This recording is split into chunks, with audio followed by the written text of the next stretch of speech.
Hello student, आप सभी का स्वागत है मेरे YouTube channel competition journey with Deepak में। तो दोस्तों, आज से हम लोग स्टार्ट करेंगे जाके अपने एनटीपीसी के प्रैक्टिस सेट। ठीक है, और ये जो हमारे एनटीपीसी का प्रैक्टिस सेट होगा जाके, ठीक है ना, तो इसमें हम लोग जो क्वेश्चन करेंगे जाके, ठीक है ना, 2022, ठीक है, 21, 20, ठीक है, और 17, 16, ठीक है ना।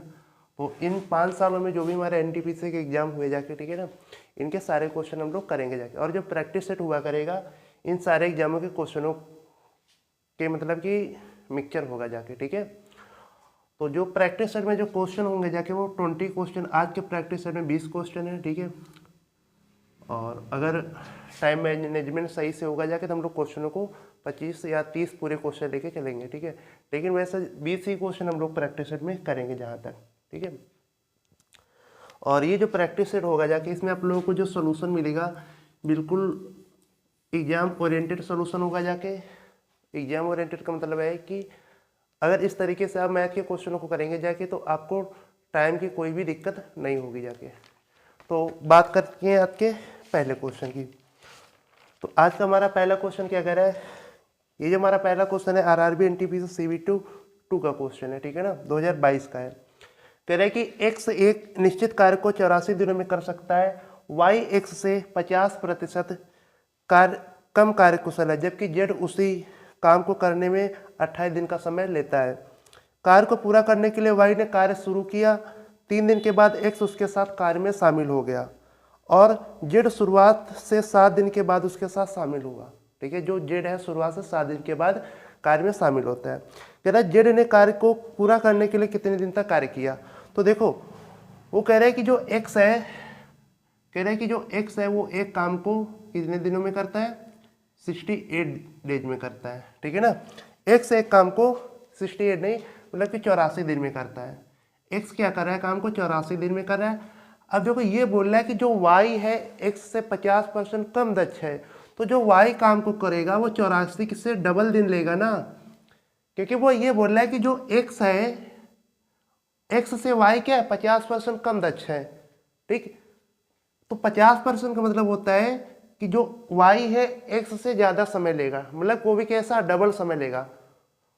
तो अगर ये 84 दिन ले रहा तो ये कितना दिन, 84 का दोगुना कितना हो जाएगा, 168 हो जाएगा। और बोल रहा है कि जेड इसी काम को समाप्त करने में 28 दिन का टाइम लेता है। अब हम लोग क्या करेंगे जाके इनका एलसीएम, 84, 168 और 28 का एलसीएम कितना हो जाएगा, 168 ही होगा। ठीक है, तो इससे काटेंगे तो 2 बार इसकी इफिशियंसी और वाई की इफिशियंसी 1 निकल आएगी। जेड से इसको काटेंगे तो ये 6 बार कट जाएगा। इसी जेड की इफिशियंसी कितने निकल के आ गई, 6 निकल के आ गई। अब देखो वो क्वेश्चन में कह रहा है कि वाई कार्य को शुरू करता है, तो अगर वाई का हम लोग 3 दिन का काम निकाल ले एक की क्षमता से, तो कितना काम हो गया, 3 हो गया।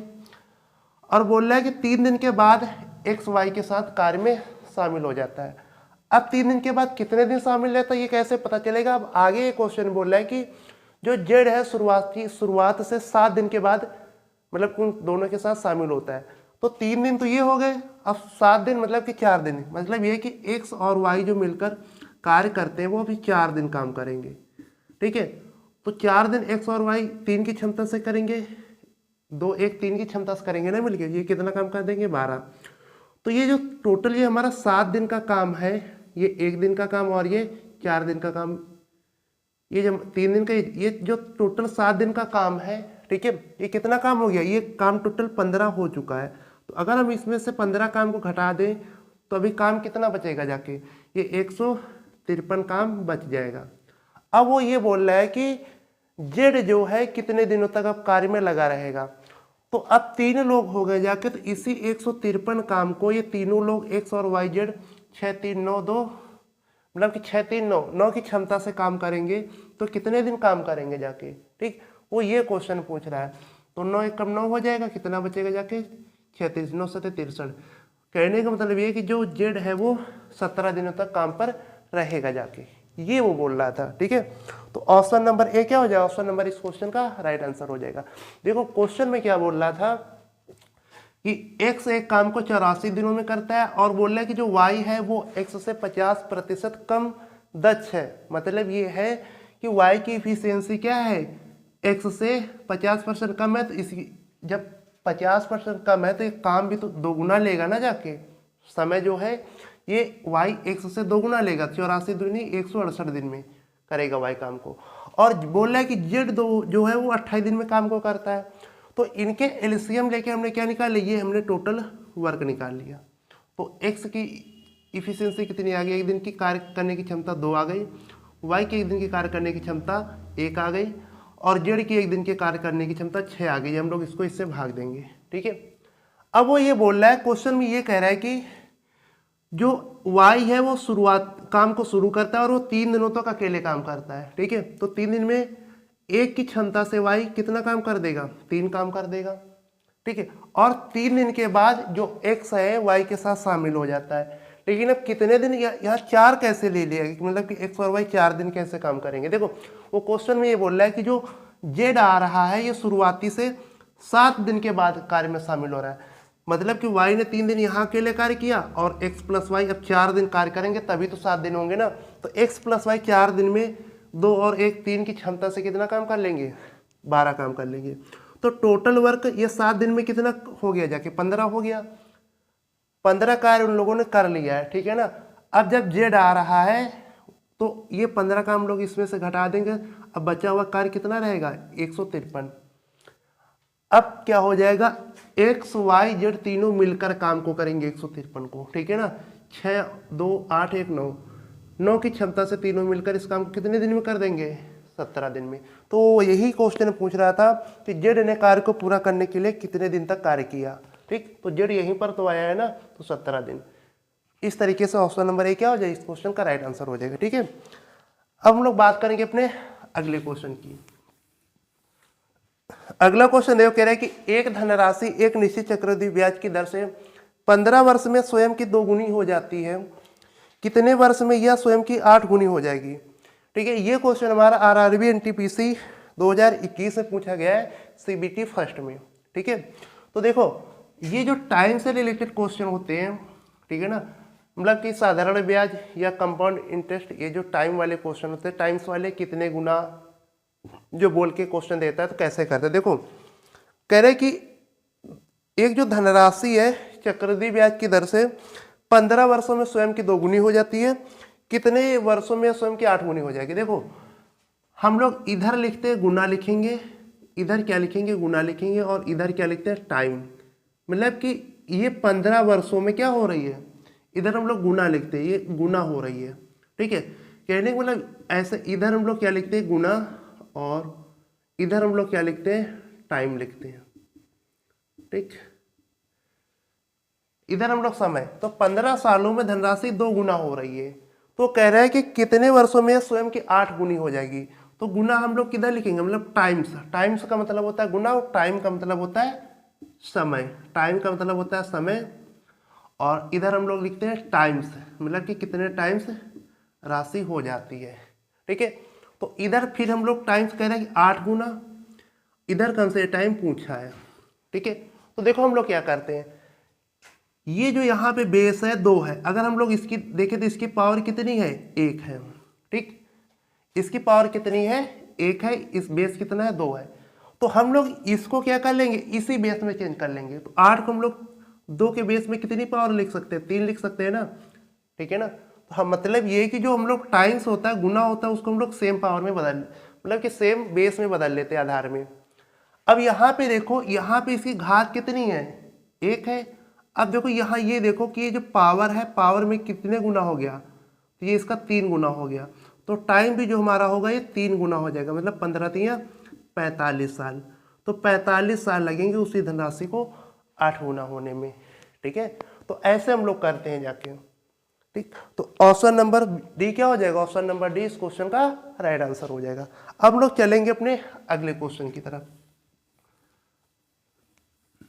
देखो अगला क्वेश्चन जो हमारा है, कह रहा है कि एक वृत्ताकार मार्ग पर चलते हुए अंश को एक चक्कर पूरा करने में 18 मिनट लगते हैं, और इसी चक्कर को पूरा करने में सिद्धि को 12 मिनट लगते हैं।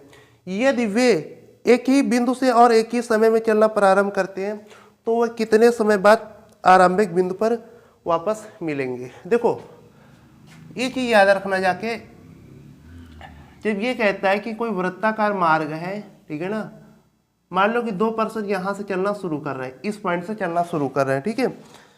कह रहे कि ये दिव्य एक ही बिंदु से और एक ही समय में चलना शुरू करते तो वे कितने समय बाद आरंभिक बिंदु पर दोबारा मिलेंगे। तो देखो हम लोग कुछ नहीं करेंगे, जाके जो उनको टाइम लग रहा है, ठीक है ना, तो उसका हम लोग एलसीएम ले लेते हैं। क्या ले लेते हैं? एलसीएम ऑफ किसका? 18 और 12 का। 18 और 12 का हम लोग क्या ले लेंगे? एलसीएम ले लेंगे, और वही क्या हो जाएगा? उनके मिलने का टाइम हो जाएगा। तो 18-12 का एलसीएम कितना होता है? 36। तो 36 मिनट बाद वो लोग क्या दोनों आपस में मिलेंगे जाके उसी बिंदु पर, ठीक है। तो इस क्वेश्चन का जो राइट आंसर हो जाएगा ऑप्शन नंबर सी, 36 मिनट हो जाएगा। कुछ नहीं करना, हमें बस टाइम का क्या लेना है? एलसीएम लेना है। और ये हमारा क्वेश्चन आरआरबी एनटीपीसी में पूछा गया क्वेश्चन है, ठीक है। अब हम लोग बात करेंगे अपने अगले क्वेश्चन की ओर। तो इसी तरीके से आपको अच्छे अच्छे क्वेश्चन मिलेंगे जाके, ठीक है। और ये जो क्वेश्चन है जाके, सारे क्वेश्चन जो होंगे जाके इस सीरीज में, मतलब सारे के सारे क्वेश्चन प्रीवियस ईयर एनटीपीसी के क्वेश्चन होंगे, ठीक है। बाकी अगर आप लोग जैसे कि आरपी कांस्टेबल किसी एग्जाम है तो उसके लिए भी एक सीरीज है जाके, ठीक है ना, आप वहाँ पे जाके आरपी कांस्टेबल के क्वेश्चनों को भी प्रैक्टिस कर सकते हैं। अब बात करेंगे हम लोग अपने अगले क्वेश्चन की। अगला क्वेश्चन देखो हमारा क्या कह रहा है कि 54 किलोमीटर प्रति घंटा की चाल से चल रही 450 मीटर लंबी रेलगाड़ी, ठीक है, एक प्लेटफॉर्म पर खड़े किसी व्यक्ति को पार करने में कितना समय लेगी। देखो ये याद रखना, देखो रेलगाड़ी की जो लंबाई है कितनी है? रेलगाड़ी की जो लंबाई है वो है 450 मीटर, और रेलगाड़ी की जो स्पीड है वो कितनी है? 54 किलोमीटर प्रति घंटा। और हमसे क्या पूछा है? ये किसी व्यक्ति को पार कर रही है, ठीक। तो याद रखना कि जैसे कोई रेलगाड़ी होती है, ठीक है, मान लो कोई व्यक्ति है, ठीक है, जब कोई रेलगाड़ी, ठीक है, मान लो कि इधर से कोई ये ट्रेन है, ठीक है, ये कोई ट्रेन है, ठीक है। तो जब कोई भी रेलगाड़ी किसी भी, ये मान लो कोई ट्रेन है, ठीक है, बस बन गई, ठीक, मान लो कि ट्रेन है, जब कोई भी रेलगाड़ी किसी पर्सन को पार करती है तो उसके द्वारा जो तय की गई दूरी होती है वो क्या होती है? अब देखो जब ये इसको पार करेगा तो मान लो जब ये इस कंडीशन में ट्रेन आ जाएगी तभी तो मानी जाएगी ना कि इसने इसको पार कर लिया है, ठीक। अब मान लो यहाँ से बिल्कुल स्टार्टिंग पॉइंट से थी, यहाँ से जैसे ही पर्सन आया तो इसके द्वारा तय की गई दूरी कितनी हो जाएगी? रेलगाड़ी द्वारा जो तय की गई दूरी हो जाएगी वही तो क्या हो जाएगी? रेलगाड़ी की लंबाई होगी ना।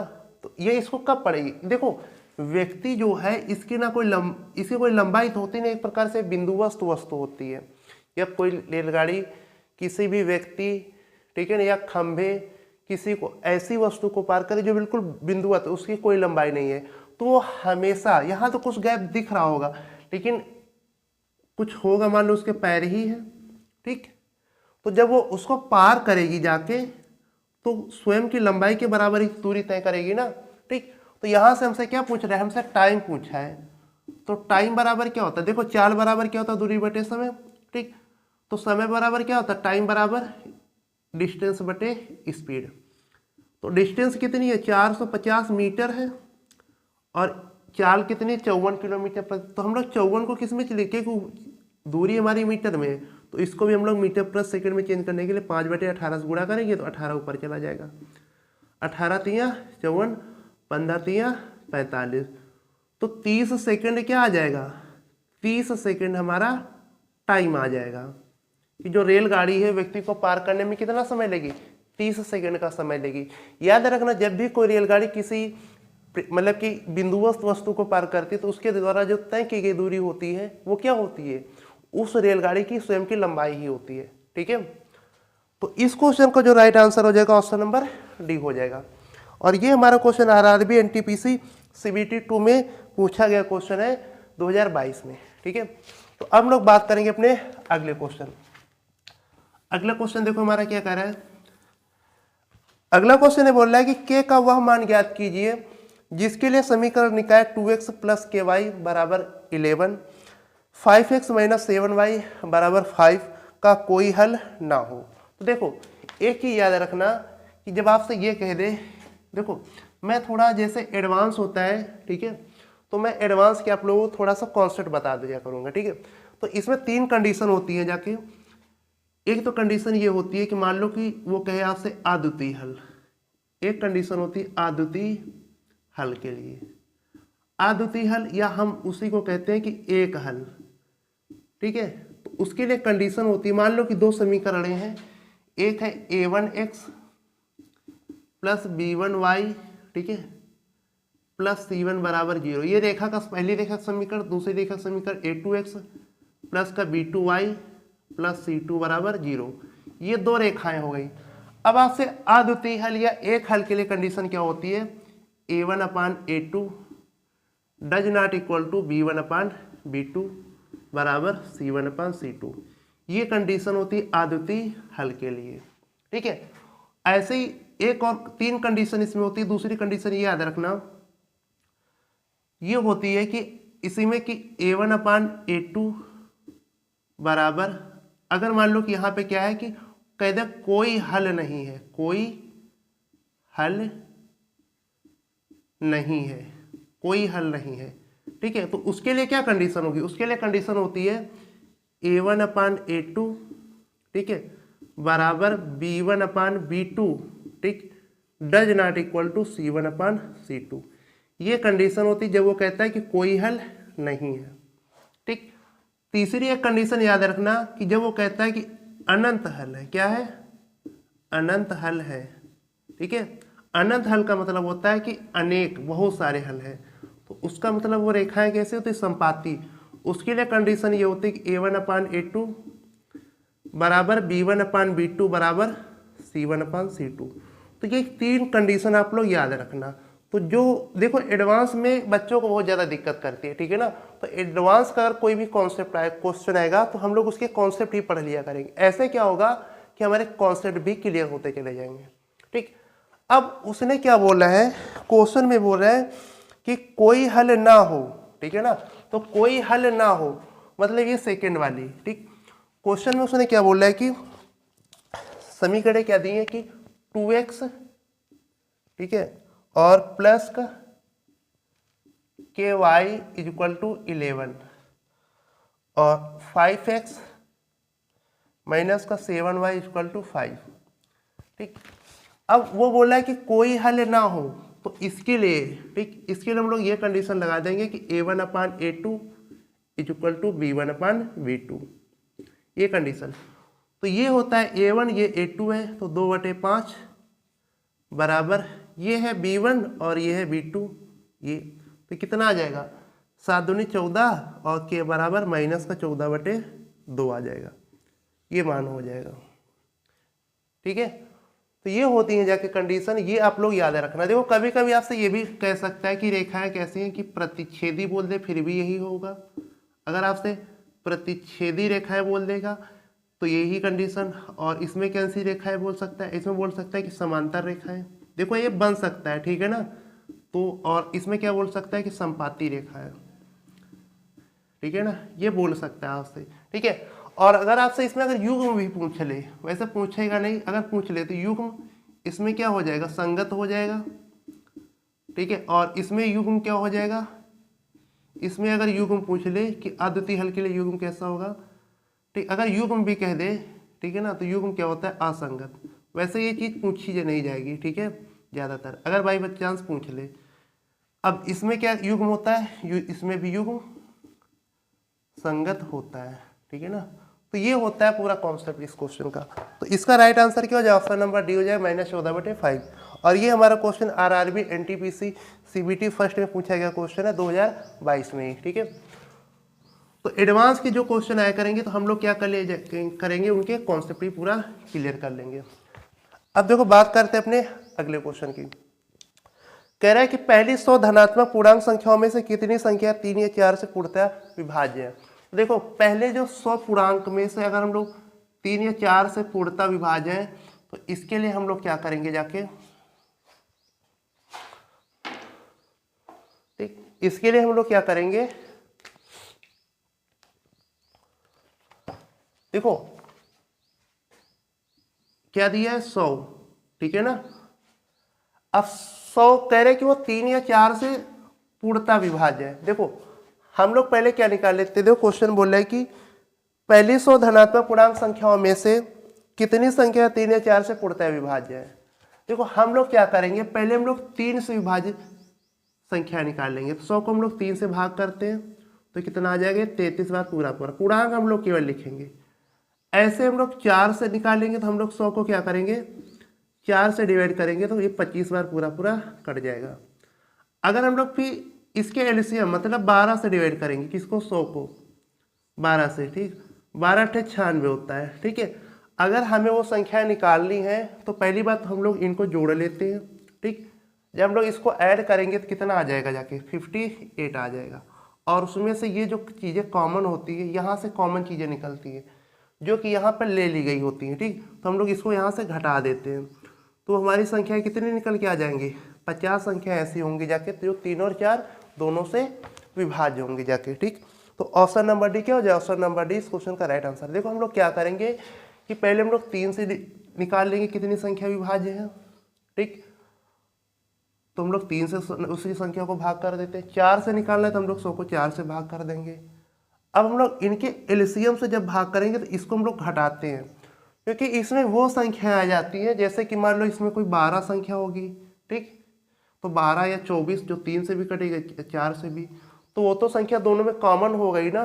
तो इसीलिए हम लोग इनके एलसीएम में से कटने वाली संख्या को घटा देते हैं, ठीक। तो ये जो क्वेश्चन हमारा आरआरबी एनटीपीसी सीबीटी फर्स्ट में 2021 में पूछा गया क्वेश्चन है, ठीक। हम लोग बात करेंगे अपने अगले क्वेश्चन की। तो अगला क्वेश्चन देखो हमारा क्या कह रहा है कि एक वस्तु का लागत मूल्य अंकित मूल्य का 75% है, यदि 15% की छूट दी जाए तो लाभ या हानि प्रतिशत क्या होगा। देखो कह रहा है जो वस्तु का लागत मूल्य है, मान लिया कि मार्केट प्राइस कितना गया, ठीक, अंकित मूल्य मान लिया 100 है, तो कह रहा है कि जो लागत मूल्य है, मान लिया कि लागत मूल्य का मतलब कॉस्ट प्राइस, तो कह रहा है कि अंकित मूल्य का कितना है, 75% है। 75% मतलब कि 75 होगा, ठीक। अब वो ये बोल रहा है कि अगर 15% का डिस्काउंट दिया जाता है किस पर, इस पर अंकित मूल्य पर, तो वस्तु का सेलिंग प्राइस कितना हो जाएगा, 85 हो जाएगा, ठीक। 15% मतलब 100 का 15%, 15 ही तो कम हो जाएगा। अब वो कह रहा है कि उसको प्रॉफिट कितने का हो रहा है, यहाँ पे देख लो 10 का प्रॉफिट हो रहा है, कितने पे, 75 पे, ठीक। तो 100, 25 चक्को 100, 25 तियाँ 75, तो कितना आ जाएगा, 40/3%, ठीक है। ये इसी को कैसे लिखा है ऑप्शन में, ठीक है ना। तो ऑप्शन को अगर हम लोग देखेंगे तो काटेंगे 13.33% आ जाएगा, ठीक, क्योंकि वो दशमलव में ऑप्शन दे रहा था, ठीक। इस रूप में ऑप्शन नहीं है, ठीक। तो ऑप्शन नंबर सी क्या हो जाएगा, ऑप्शन नंबर सी इस क्वेश्चन का राइट आंसर हो जाएगा। ये क्वेश्चन हमारा आरआरबी एनटीपीसी सीबीटी फर्स्ट 2020 में पूछा गया क्वेश्चन है, ठीक है। तो सारे आपको जो क्वेश्चन मिलेंगे सारे हमारे एनटीपीसी 2000 मतलब जो भी मैं प्रीवियस ईयर पेपर है 5 साल के, उसमें पूछे गए क्वेश्चन है। तो अब हम लोग बात करेंगे अपने अगले क्वेश्चन। देखो एनटीपीसी में एडवांस मतलब कि आपको बहुत ही अच्छे से पढ़नी पड़ेगी, क्योंकि एडवांस का वेटेज काफ़ी ज़्यादा रहता है, ठीक है। कह रहे कि उस समचतुर्भुज का क्षेत्रफल ज्ञात कीजिए जिसके विकर्णों की लंबाइयाँ 48 मीटर और 64 मीटर है। तो ये क्वेश्चन हमारा आरआरबी एनटीपीसी सीबीटी 2 में पूछा गया क्वेश्चन है, ठीक, 2022 में, ठीक है। देखो समचतुर्भुज का क्षेत्रफल जो होता है, समचतुर्भुज का जो क्षेत्रफल होता है उसका फार्मूला क्या होता है, उसका फार्मूला ये होता है कि 1/2 d1 into d2। d1 d2 क्या होते हैं, विकर्ण होते हैं, ठीक है। अब देखो उसने पहला विकर्ण कितना बोला है, पहला विकर्ण उसने 48 बोला है, ठीक है, और दूसरा विकर्ण उसने कितना बोला है, 64 मीटर, ठीक है। तो हम लोग यहाँ से क्या करेंगे, इसको काटेंगे 24 आ जाएगा, ठीक। अब देखो हमें इसका मान लो गुणा करना है, हम लोग देखो गुणा थोड़ा स्मार्ट तरीके से करेंगे। ये मान लेंगे कि हाँ हमको 24 का मान लो पहाड़ा एक प्रकार से नहीं आता है, ठीक है।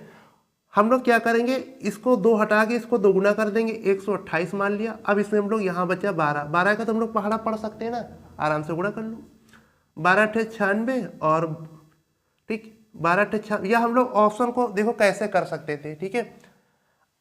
अगर मैं आप लोग थोड़ा कैलकुलेशन बताऊं, ठीक है, कि एग्जाम में जो करने का तरीका कैलकुलेशन होता है, देखो एक तो ये तरीका है कि आप इसका गुणा कर दो कि 12 अट्ठे 96, 6 हासिल 9, 12 दूनी 24, 9 33, हासिल 3, 12 कम 12 3 15, 1536, ठीक है ना, वर्ग सेंटीमीटर, वर्ग मीटर आ जाएगा क्योंकि मीटर में दी है, ठीक है, वर्ग मीटर, ये तो आंसर आ गया। लेकिन देखो ऑप्शन मतलब एग्जाम में करने का तरीका क्या होता है कि जैसे हमें ऑप्शन दिया है कि 1436 मीटर वर्ग मीटर, बी ऑप्शन हमारा कितना दिया है 1636, और सी ऑप्शन हमारा दिया है 1736, और डी ऑप्शन हमारा क्या है 1536, ठीक है। तो हम लोग यहाँ से ये चीज़ देख सकते थे कि जब 48 आया मतलब कि इसमें 12 होगा, ठीक, हम लोग सीधा 12 का मल्टीपल देख सकते थे, ठीक, या हम लोग ये देख लेते कि 2 से तो कट जाएगा, फिर भी 24 आएगा मतलब 12 आएगा, तो हम लोग 12 का मल्टीपल देखेंगे, ठीक है। तो अगर यहाँ से देखें 12 एक कम 12, 2 बचेगा, 12 एक कम 12, ठीक, तो यहाँ कितना बचेगा 11 बचेगा। अब 116 के 12 से कटेगा नहीं, तो ऑप्शन नंबर ए हमारा क्या हो जाएगा कैंसिल हो जाएगा। ऐसे अगर हम लोग जब ये ऑप्शन चेक करते 12 एक कम 12, ठीक, और यहाँ पे फिर बचेगा 4 बचेगा, ठीक, 12 तिया 36 हो जाएगा, कितना बचेगा 7, 12 76 नहीं कटेगा, ये भी ऑप्शन नहीं है। 12 एक कम 12, 5 बचेगा, 53, 12 चौको 48, 5 56 नहीं कटेगा। अब देखो 12 एक कम 12, ठीक, 3 बचे 33, 12 दूनी 24 और 9, यहाँ पे 24 हो जाएगा ना, ठीक, 6 और 3 9 96, 12 96। तो इस तरीके से हम लोग ऑप्शन को कर लेते। यहाँ तो खैर छोटा सा गुणा था तो कोई दिक्कत नहीं, ऐसे भी कर सकते हैं ऐसे, लेकिन अगर कहीं लंबा कैलकुलेशन फंस जाए तो हम लोग ऐसे ही करते हैं, ठीक है ना। अभी मैं कुछ क्वेश्चन आप लोग करके दिखा रहा हूँ कैसे करना है जाके। तो इस क्वेश्चन का जो राइट आंसर हो जाएगा ऑप्शन नंबर डी हो जाएगा। देखो जो एग्जाम में करने का तरीका है मैं वो आप लोग बता रहा हूँ।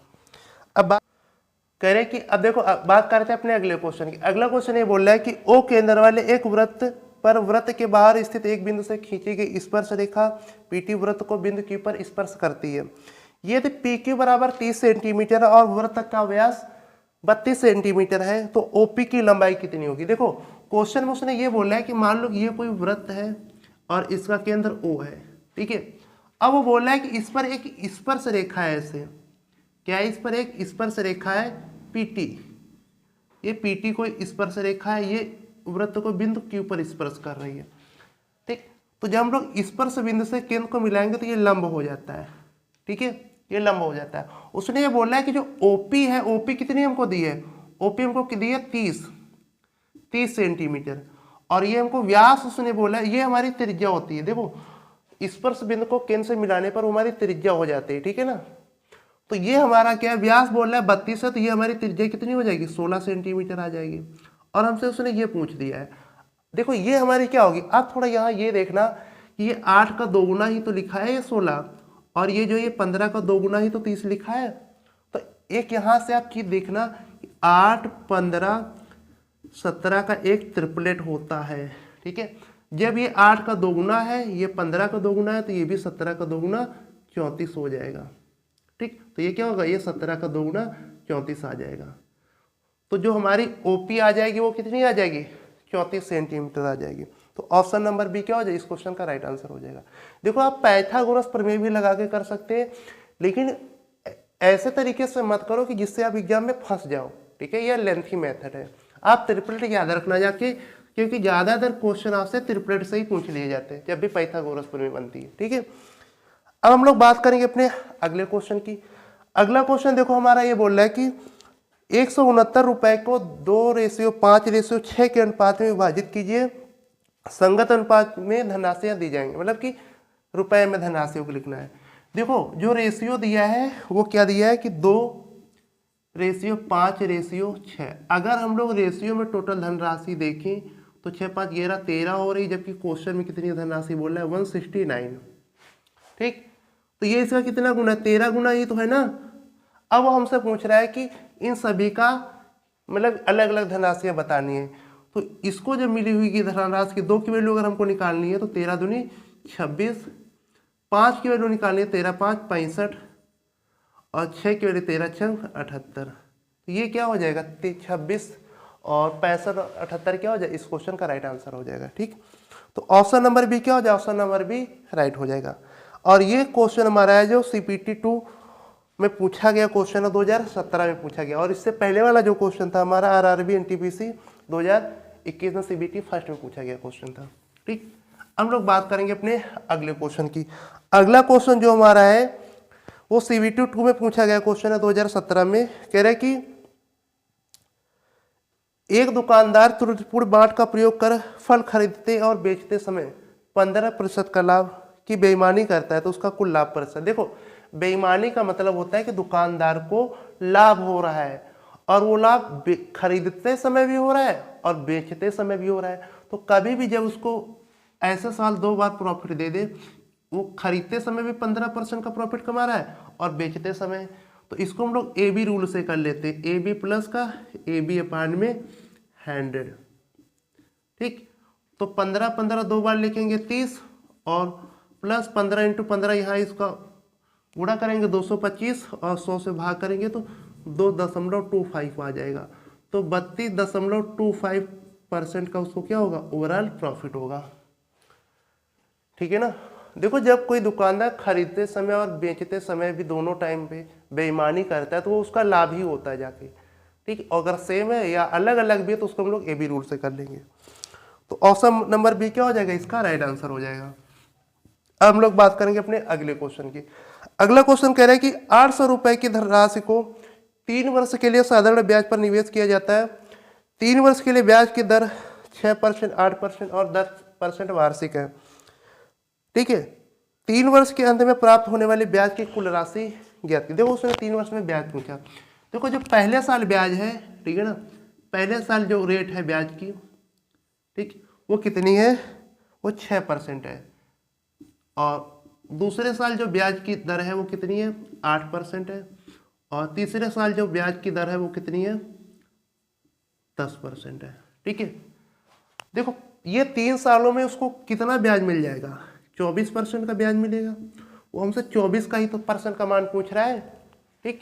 तो हम या तो ये देख ले कि जो हमारा आंसर होगा वो तो 12 का मल्टीपल होगा, ठीक है, या तो 12 का मल्टीपल चेक कर लो डायरेक्ट, या फिर आप सॉल्व कर लो जैसे सॉल्व करते हो, ठीक। अगर हम लोग ऑप्शन को देखें तो 185, 195, 188 और 192।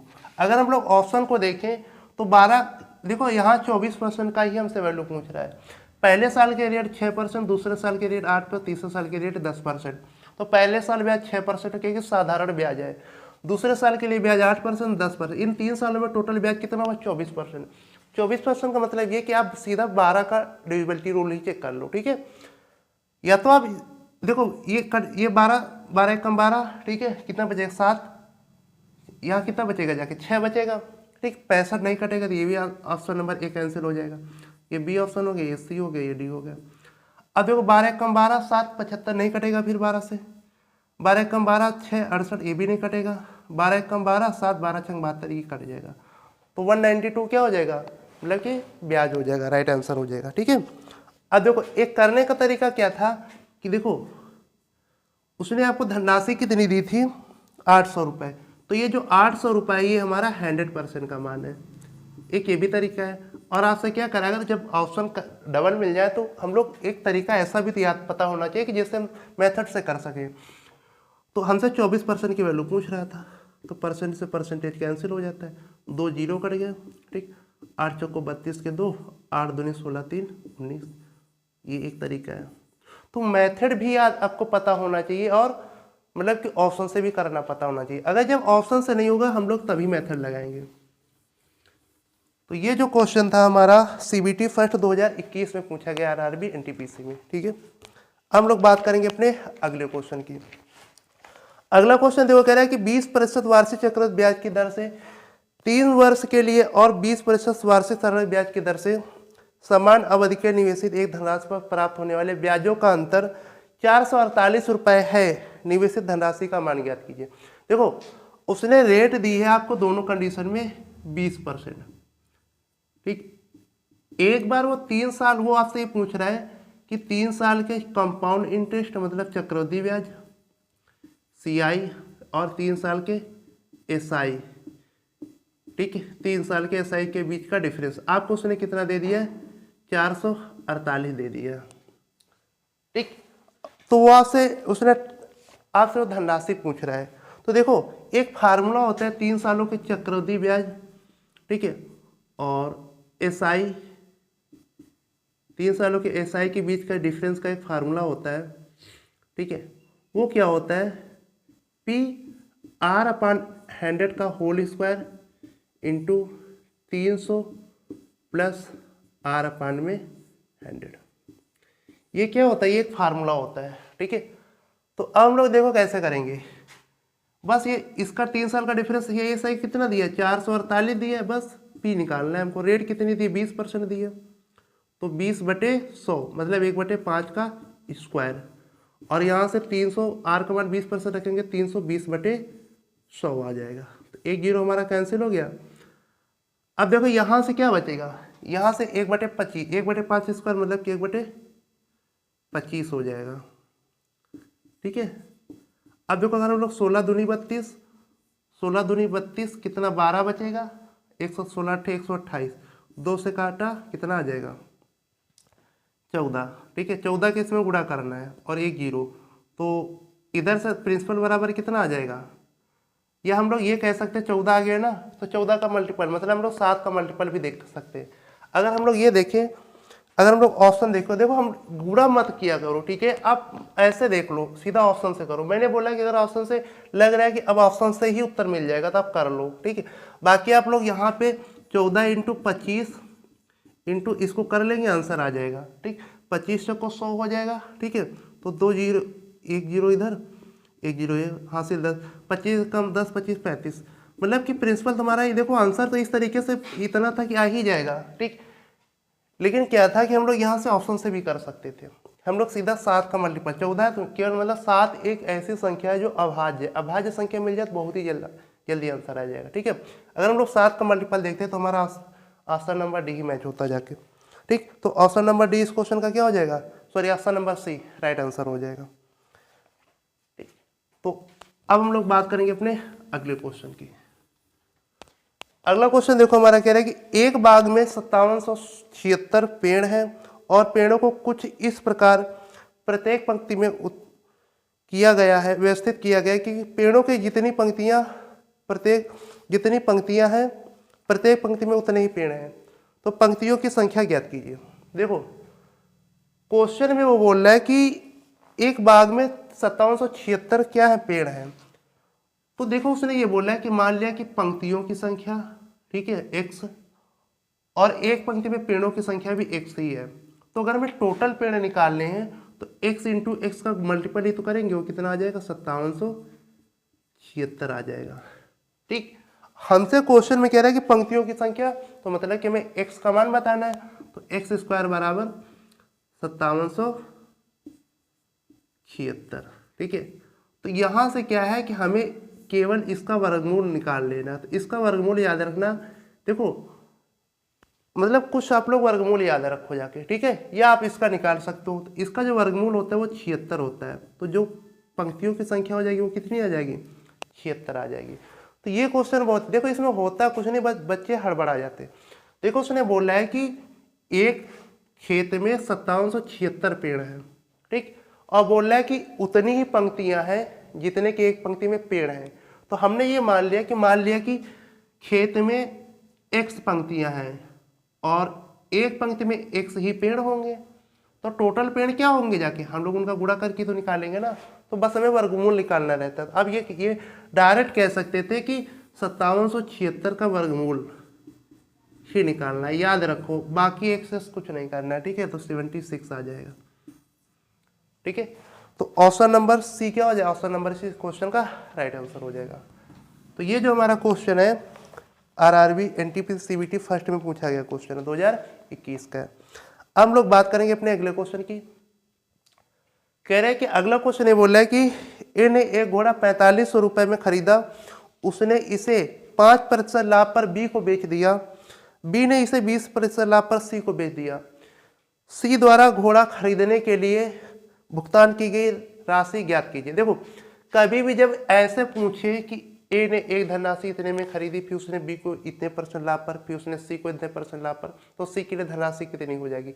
या कभी ऐसे भी बोल देता है कि मतलब ए ने एक धनराशि खरीदी, ये नहीं बताएगा कितने में खरीदी, और बोलेगा उसने बी ने इतने परसेंट ला पर बेची, सी को इतने परसेंट ला पर, और सी ने इसके लिए इतने रुपए अदा किए, तो ए ने धनराशि कितने में खरीदी थी। तो इसको हम लोग सीरीज मेथड से करते हैं। तो वो क्वेश्चन में उसने बोल ही दिया कि ए ने जो एक घोड़ा 4500 रुपये में खरीदा, ए के लिए क्रय मूल्य कितना है 4500। अब इसने इसको क्या किया 20% लाभ पर, सॉरी 5% के लाभ पर बी को बेच दिया। 5% का मतलब कितना होता है, 5% का मतलब होता है 1/20, मतलब 20 रुपए की चीज को उसने 21 में बेचा, मतलब कि 21/20 में बेच दिया बी को। अब बी ने इसको क्या किया, सी को बेच दिया कितने रुपए में, 20% के लाभ पर। 20% मतलब होता है 1/5, 5 रुपए की चीज को उसने 6/5 में बेच दिया सी को। तो बोल रहा है कि सी ने इसके लिए कितने का भुगतान किया, तो यही सी का भुगतान आ जाएगा। ठीक है, तो 20×5 100, 2 जीरो कट गया। वही मैं चीज बता रहा हूँ, या तो आप इनका मल्टीपल कर लो, या तो जैसे यहाँ पे हमको 45 दिख गया, 45 मतलब 9, या तो आप 9 की डिविजिबिलिटी रूल चेक कर लो। ठीक, अगर हम लोग ऑप्शन से देखें, मैं वही आप लोग हर बार चीजें बता रहा हूँ कि आप लोग ऑप्शन से ज्यादा किया करो सोल्यूशन। जैसे कह रहे हैं कि 5520, बी ऑप्शन हमारा है 5240, सी ऑप्शन है हमारा 5430, और जो डी ऑप्शन है 5670। ठीक है, अगर यहाँ देखो 9×5 है, मतलब कि 9 है। ठीक है, अगर 9 आ गया तो वो उसका, अगर किसी भी मल्टीपल में कहीं पे 9 दिख जाए तो वो संख्या पूरी 9 से तो कटेगी। ठीक है, तो देखो 9 का डिविजिबिलिटी रूल ये कहती है कि सभी संख्या के अंकों का योग कितना होना चाहिए, 9 से डिविजिबल। तो 5 5 10 2 12, 9 से नहीं कटेगा, कैंसिल हो गया। 5 4 9, अभी 2 बच जाएगा, कैंसिल। 5 4 9, यहाँ 3 बच गया। ठीक, और 6 5 11 7 18, तो ऑप्शन नंबर डी क्या हो जाएगा, option number D right answer हो जाएगा। ठीक, बाकी इतना बड़ा गुणा नहीं है, लेकिन आप गुणा करेंगे तो 2 4 5 10 सेकंड आप ज़्यादा ही टाइम लेंगे। जब हमें 2 ऑप्शन अगर 9 की डिविजिबिलिटी के मिल जाते तब हम लोग कर लेते जाके, और ये चीज़ें आप लोगों को फास्ट उसमें करनी है, ये नहीं कि मतलब स्लो स्लो करो, तो इससे अच्छा आप गुणा ही कर लो जाके। तो अभी से प्रैक्टिस डाल लो, एग्जाम में इसी तरीके से क्वेश्चन करने। ठीक है, हम लोग बात करेंगे अपने अगले क्वेश्चन की। कह रहे हैं कि एक संभव त्रिभुज की ऊंचाई 12 सेंटीमीटर है, त्रिभुज का परिमाप ज्ञात कीजिए। तो देखो, जो संभव त्रिभुज की ऊंचाई होती है वो होती है √3a/2, ये होती है संभव त्रिभुज की ऊंचाई, जो कि क्वेश्चन में कितनी दी है, 12 दी है। ठीक है, तो अगर हम लोग यहाँ से √3 इसको काटेंगे तो 4 √3 आ जाएगा, तो संभव त्रिभुज भुजा कितनी आ जाएगी, 8 √3 आ जाएगी। कह रहे हैं कि संभव त्रिभुज का परिमाप, तो परिमाप क्या होता है 3a, तो इधर 3 का गुणा कर दो, 8 3 24 √3 आ जाएगा।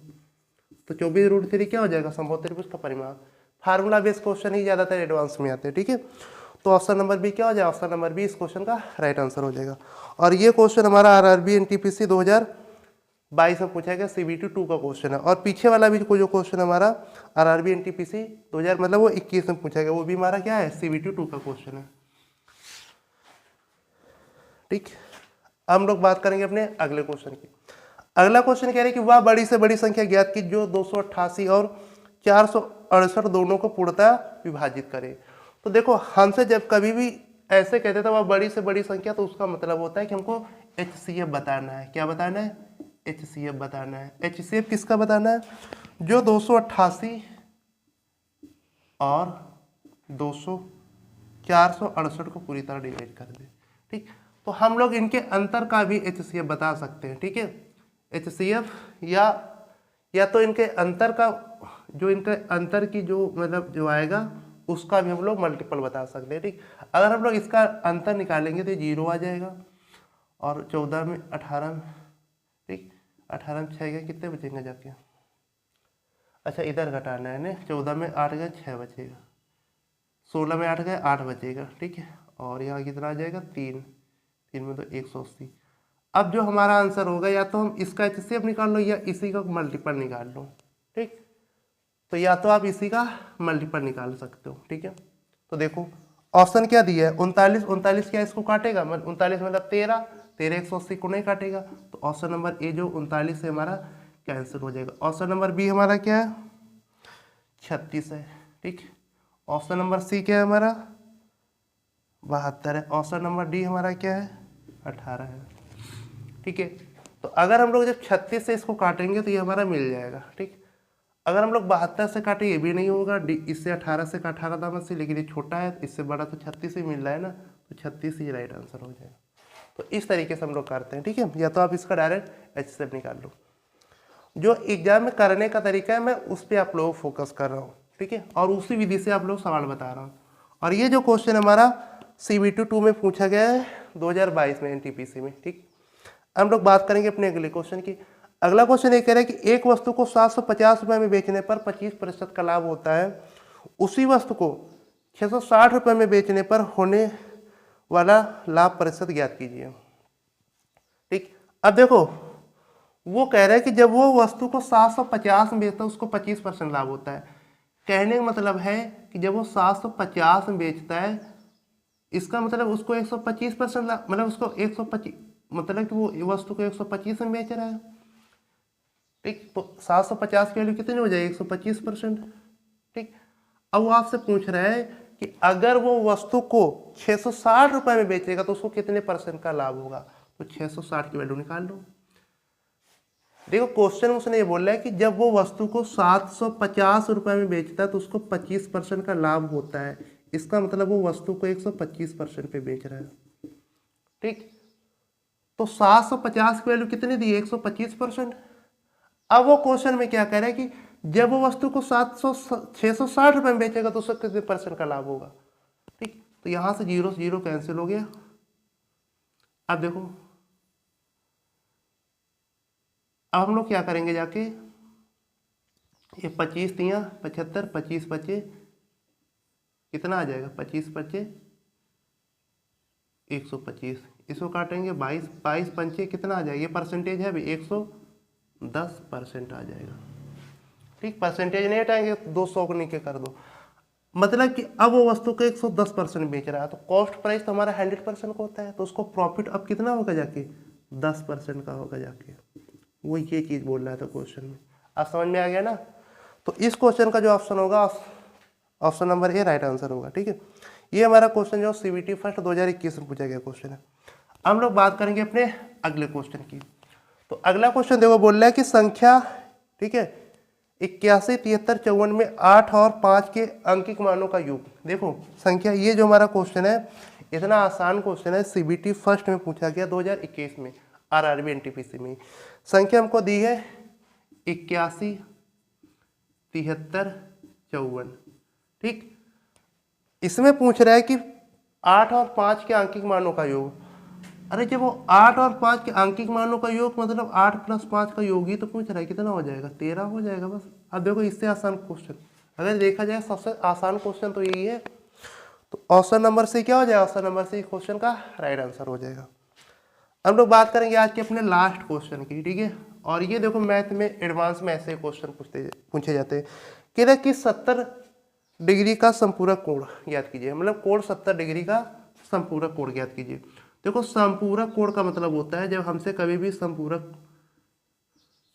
कोण पूछे तो हम लोग क्या करते हैं, उसको 180 में से क्या कर देते हैं, घटा देते हैं। मान लो कोई कोण अल्फा है, उसका हमसे संपूरक कोण पूछ रहा है, तो हम संपूरक कोण क्या होगा, हमेशा 180 माइनस अल्फा होगा, ठीक है। तो 180 में से हम लोग क्या करेंगे, 70 को घटा देंगे, तो कितना आ जाएगा, 110 डिग्री। अगर हमसे पूरक कोण पूछेगा तो पूरक कोण को हम लोग हमेशा 90 में घटाते हैं, तो 110 डिग्री इस क्वेश्चन का क्या हो जाएगा, राइट आंसर हो जाएगा। तो आपके मैंने ये सारे 20 क्वेश्चन हो गए जाके, ठीक है। और हम लोग 20 ही क्वेश्चन रखा करेंगे, ठीक, क्योंकि आप तो मैंने थोड़ा सा मेरे को पता था कि शायद टाइम ज़्यादा लग सकता है, तो जो एडवांस क्वेश्चन थे उसमें मैंने कॉन्सेप्ट नहीं बताया।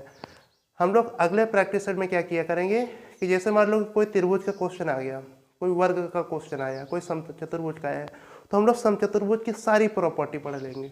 तो इसी तरीके से हम लोग मतलब कि 1 घंटे में सारे क्वेश्चन भी कर लेंगे और अच्छे से उनका कॉन्सेप्ट भी सीख लेंगे। तो दोस्तों आज के लिए बस इतना ही, जाके हम लोग मिलेंगे अपने नेक्स्ट वीडियो में। तो अगर आपको वीडियो पसंद है, वीडियो को लाइक कीजिए और चैनल को सब्सक्राइब कीजिए। जय हिंद।